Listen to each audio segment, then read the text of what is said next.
My next one is going to be the other team in the NFC East here, Dallas Cowboys. Team that won the East actually last year, went 12-5, 11th hardest schedule in the NFL, projected for 10.5 wins. I don't know if I go over on that, but I do still think this is a playoff team.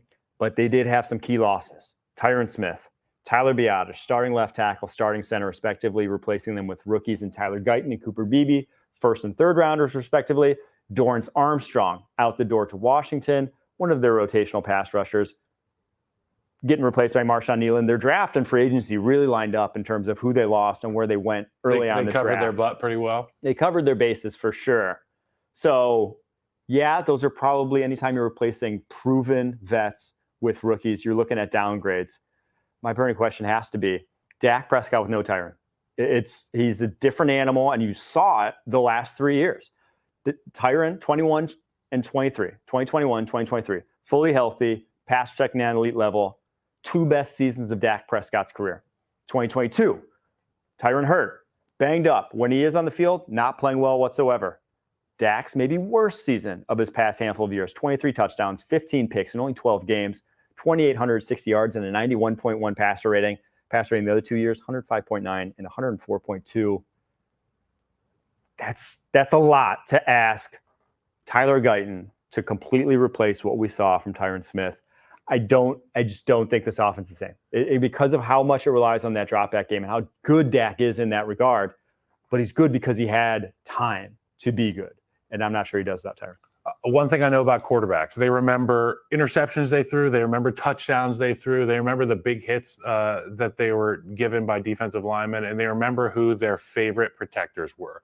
And I remember when I was a young player in Chicago, Jay Cutler used to always tell me about a mute button that he had in Denver. Were you Jay's favorite? By the name of Ryan Clady. I think I was the only guy that he talked to. They had a guy named Ryan Clady, who you know very well, very good left tackle, great left tackle. And Jay played with him during a time when there was no play where Ryan wasn't dominating the guy across from him.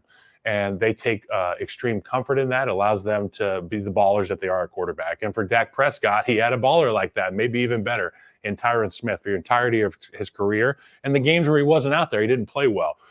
But the Tyler Guyton thing, the Cooper Beebe thing, these are 2 rookies that have been drafted by the Dallas Cowboys. And in my opinion, when 2 rookies come in together, it's like they're not rookies at all because they have to face the fire together. They're not pretending to be okay with what's going on. They can talk and say, hey, I had trouble with this. I had trouble with this. I had trouble with this.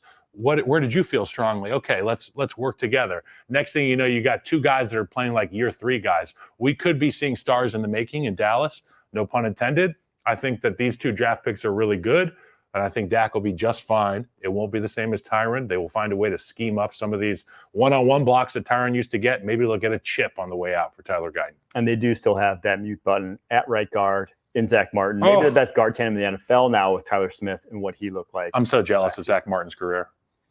It's about as good as it gets. I mean, it's a Hall of Fame career. So, yeah, it's easy to be jealous of that.